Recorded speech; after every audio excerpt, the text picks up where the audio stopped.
everyone, and welcome to the latest of our Scots Way podcasts in collaboration with Scottish Opera, and it's been a while. But I'm joined now by singer Catriona Hewitson, who will be singing the role of Tytania in the forthcoming production of Scottish Opera's A Midsummer Night's Dream. Hello, Catriona. Hello, nice to be talking to you. Oh, no problem at all. It's a pleasure. So tell us about this new production of A Midsummer Night's Dream and your role in it. It's by Benjamin Britten, and it's a bit of a weird one for Scottish Opera, because it's the last show that they did prior to the dreaded lockdown and COVID and all that jazz. They have basically it was, you know, they got to the stage just before going into the theatre. It was almost ready. Yeah. And had run the whole opera and then had to shut down. And so there are I was not in the original production because I had not established my relationship with Scottish Opera at that point. But have since joined as an emerging artist, and through kind of some of the cast has stayed the same, some of the cast has changed, and I am lucky enough that I'm getting to play the role of Tytania in this production. So it's kind of a revival, but it's also a brand new production that nobody's ever seen. So it's a bit of a weird one. So, because to give people a bit of context, it was due to be on in March 2020. So it really was, cut at the last minute. And it's interesting to hear that you've come on board since then, because I was going to ask if anything particularly has changed in the production, or because it must have been rehearsed and, as you say, just ready to go. So do you know, was there any changes made, or is this basically the same show that we would have seen in 2020? So I think that the majority of it has stayed the same, like as in terms of the design is very, very similar. I think that there are a couple of tweaks that have been changed. Obviously some of the cast have changed. The director is still the same. It's still the same conductor, still the same orchestra. And there are, for example, there's a children's chorus in it. I found out that I think that there were 11 children that were originally in the production. And now there are 21 kids that are involved in the production. So it's really nice to kind of have an expanding version of this show. But yeah, it's primarily the same. I think that there are, like, because of having new people on stage, we all have different instincts, and so the way that it maps out, it's very much like, this is kind of what we did the last time, or where it started from, and let's try and see where it goes and how you feel about it. But obviously with the same guidance as they had previously. So I think that it will have a shape of what it would have had, but it will never be what it was. If that makes sense. It does. It does, especially with having new people involved, and, as you say, the kind of different instincts and the different styles, I suppose, in a way that people bring to it. Different interpretations. Yeah. And it's back to big theatres. It's going to be at the Theatre Royal Glasgow from February 22nd, and then Edinburgh's Festival Theatre from the 1st of March. Which, is this the first time that that's happened, kind of since COVID and lockdown, for Scottish Opera? We were lucky enough to do the Gondoliers production, which was our first touring production. We were in Glasgow, Edinburgh, and went up to Inverness. And we're taking that show actually to the Hackney Empire in March, at the end of March. But I think that this has more principal roles in it. It's kind of, in terms of that was the first show that had chorus back on stage, and this is a kind of a bigger scale of indoor performance with so many principals in it.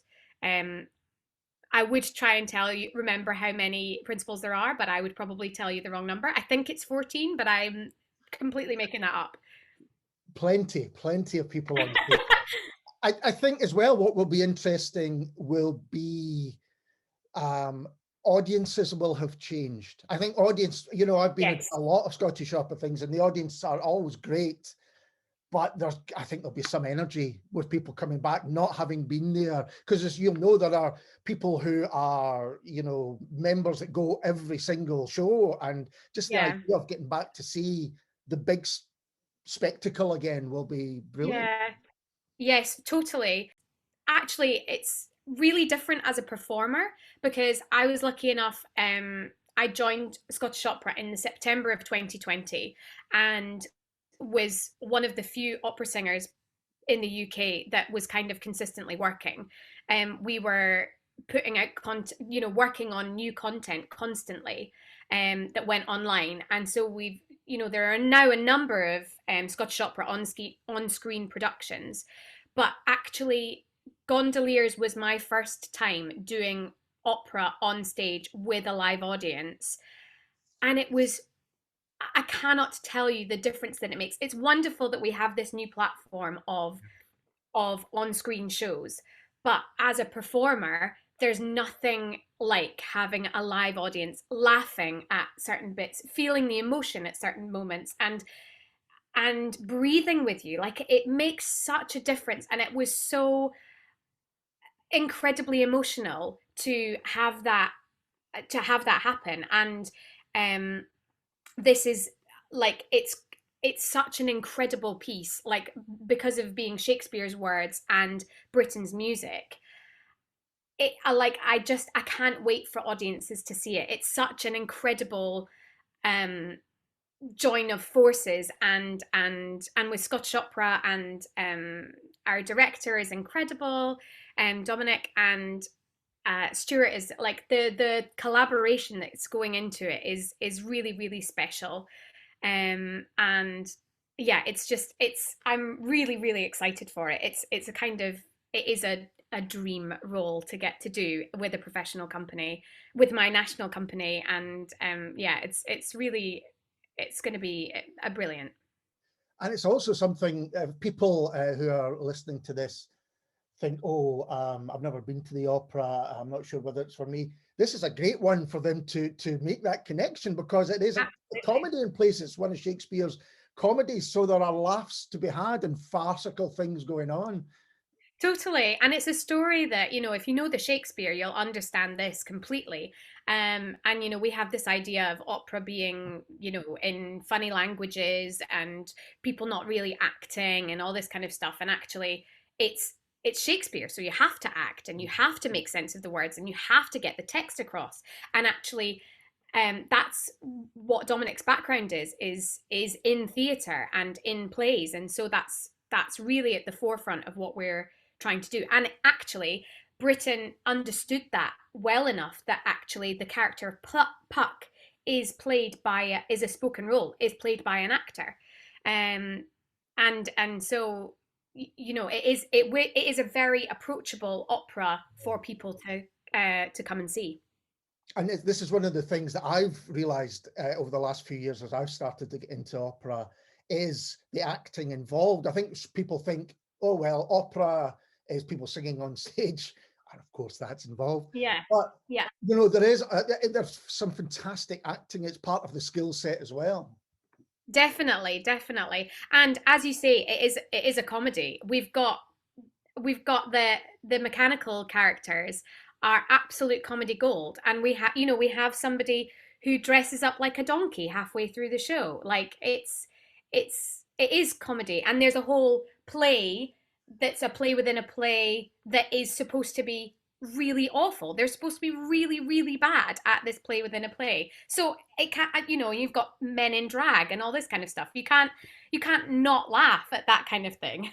Yeah, you're getting me very excited to see it, because you're reminding me how spectacular Scottish Opera's productions are in terms of set and the kind of Yeah. inventive ways that they do them as well.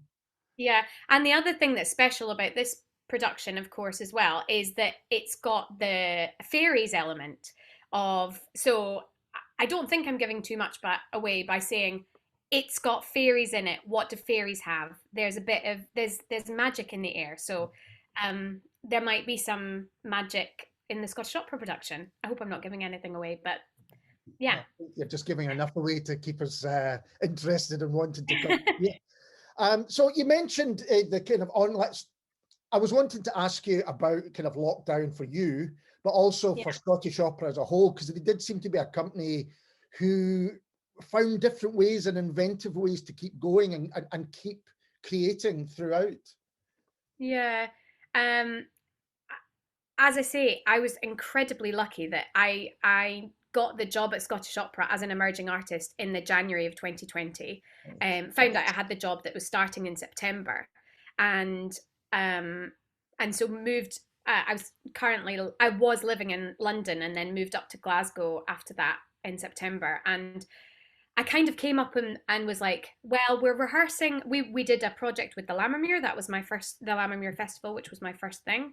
Um, and then we were supposed to be doing an opera highlights tour, and that was supposed to be my first project. And it very much, we started rehearsing, and the idea was, we will start, once we'll get this ready, and then as soon as we're allowed to go on the road, we will be ready. And we did a version that was 4 people. We did a version that was 2 sets of 2 people. So they were ready for kind of any options that were going to become available to us. But I was kind of like, we're going to turn up, we're going to rehearse for 5 weeks, and then they're going to be like, thank you very much, that was lovely, we can't do anything, nobody's going to see any opera at the moment. And they didn't. They were like, well, we've got these people, we're employing them, they need to develop. So they've put on so much for us as a cohort. So we did the opera highlights as a film. We then and then they decided, we have these singers.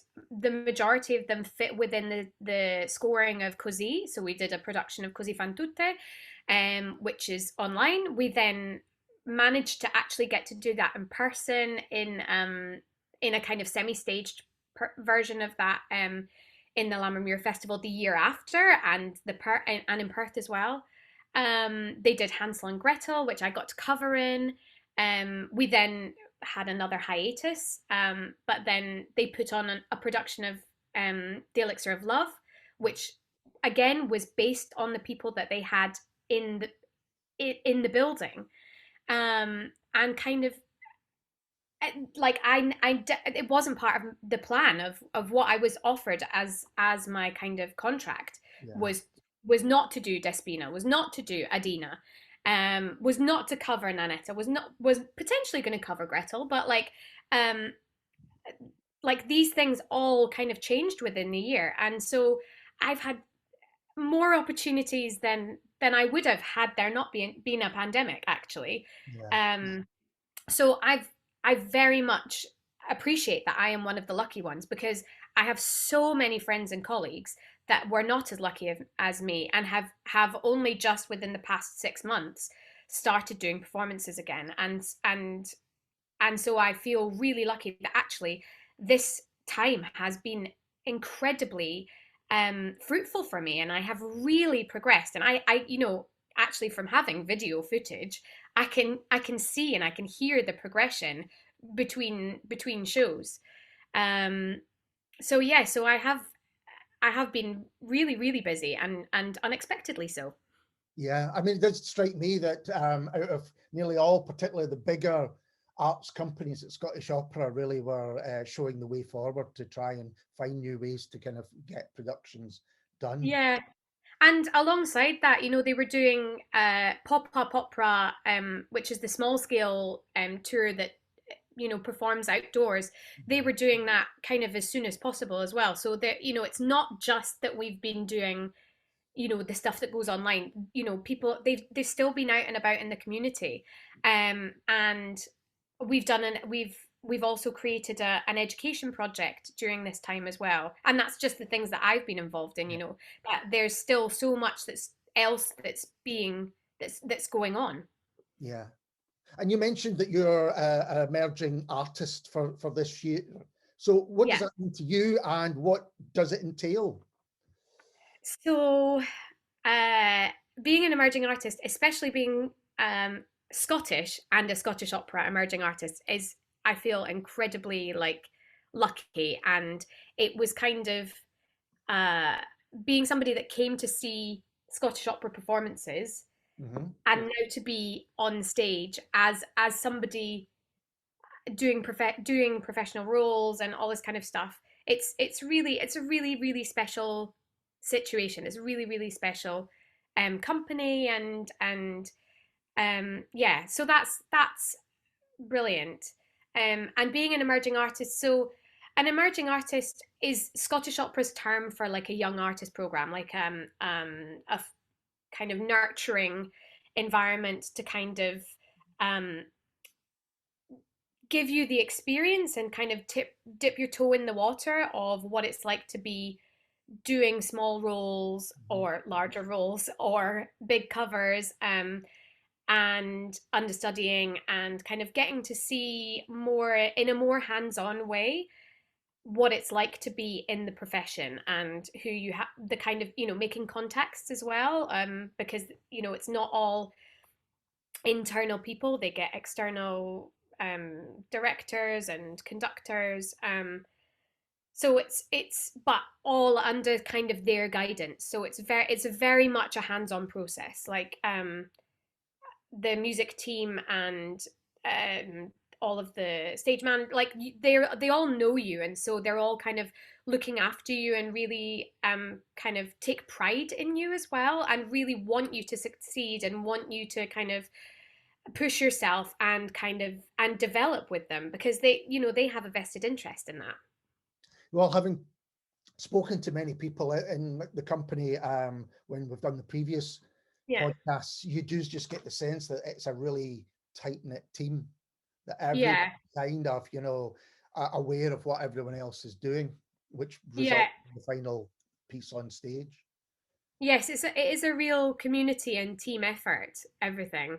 And everybody is working super hard as well. Like there's nobody that's kind of hanging back in the shadows. Yeah. Everybody's kind of pushing and at the forefront of what they do. So how did you get involved in opera? You said you went along and watched Scottish opera when you were younger, but it's still, not many people find their way into it at a young age anyway. Um, well, I was really lucky. I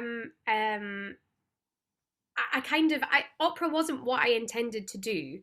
Right. I was really lucky that I have an older sister who went to. It just so happened that our local school, primary school, had the City of Edinburgh Music School in it. Right. And so my sister started there and then auditioned for the music school when she was in primary four. And there's Wow. enough of an age gap that then I auditioned before I started school. So I started in the music school from age 5, and kind of and was always kind of had my sister ahead of me, and she did the Waverley Singers. And so I couldn't wait to turn 6 because I would get to join the Waverley Singers. And then she did Fourth Children's Theatre. And so I couldn't wait to turn 10 because then I would get to do Fourth Children's Theatre, and kind of having this person ahead of me kind of leading the way, but in a really brilliant way that was like, these are all really cool things that I want to do. And kind of, and my parents are both very musical. They do a lot of amateur music. So we were always going to concerts. And apparently, when I was 3, we went to see Madame Butterfly at the Festival Theatre in Edinburgh, and I fell asleep before she died. So I missed out the on the bad bit. But like I think that I was quite an attentive child in terms of like I was just kind of in awe of what was happening and kind of would soak it all up. And so being in a classical music concert really didn't faze me because I just kind of went and sat on a bunch of coats and enjoyed it. Um, but I thought I was going to be a professional violinist. I wanted to be an orchestral violinist. I still miss that sort of environment. It's a very different feeling playing in an orchestra. You're really like part of one Yeah. group that's all trying to do this, have the same outcome. Um, but I always felt like, and it took me a really long time to realize this, but like, I didn't realize that I didn't want to be the leader of the orchestra. I didn't want to kind of have the solos. I didn't want to, when I was in string quartets, I didn't want to be first violin. I always wanted to play second, but I still kind of had like this drive of something. And as I say, like I sang in the National Youth Choir. I was one of the first Edinburgh area National Youth Choir of Scotland, Edinburgh area choir members. And kind of, but singing was always like the fun thing on the side. Right. And then I think it was my violin teacher actually said to me, I think that you might want to be a singer. And that wasn't like in a shady way. It was like, I think that that's where your passion is. And I can see more of that. So I'd had singing lessons whilst I'd been, at the music school, and then kind of was like, oh, actually, maybe this is what I want to do. And I remember going in to see my singing teacher. My singing was definitely like my third study, and going in to see my singing teacher and saying, actually, I think that this is what I want to do in my like 5th year of high school. And she was like, oh, okay, right. Well, we kind of need to work a little bit more at this. So anyway, I then ended up going to the Royal Northern College of Music, but because I'd done a lot of choir singing, choirs were what I kind of had thought I would end up doing, and I'd had that musicianship background of kind of that ear for it. So I had no practical experience of being in opera. I had practical experience of musical theatre, and I loved that, but I wasn't sure at that stage. And so kind of opera, it married the two together. I still had a real love of musical theatre and being on stage. And I thought that I might go back into that, but I wanted to have like the training and know that I was singing properly. And I kind of never went back to it, because opera ticked enough of the boxes that of the classical music and getting to prance around in silly costumes, but also like being on stage and telling stories and playing singing all of this wonderful music. So yeah, it wasn't really like my first port of call, but it's a real amalgamation, I think, of all of my passions and loves in life, kind of all fit within that realm. Well, I think sometimes people feel that the fun thing can't be a job. It's almost like you're not allowed to have the fun thing as the job. And actually, Exactly. if you manage to do that, then you're definitely on the right track. Yeah, totally. Now, I know Scottish opera tend to plan well ahead. Can you tell us what's next for you, or is it all about Midsummer at the moment? At the minute, it's all about Midsummer. There are a few plans that are coming up, but yeah, at the minute, to be honest, my main focus is Midsummer, because this is such a scary and exciting role to do for me. So yeah, that's where kind of all my effort is lying at the moment. Well, I for one cannot wait to see it. I'm really excited about it. Catriona, thanks for taking the time to talk to me today. I really do appreciate it, and all the very best with Tytania. Thank you so much. And if you've enjoyed our chat, do head over to Scots Way for all our Scottish Opera podcasts. Cheers.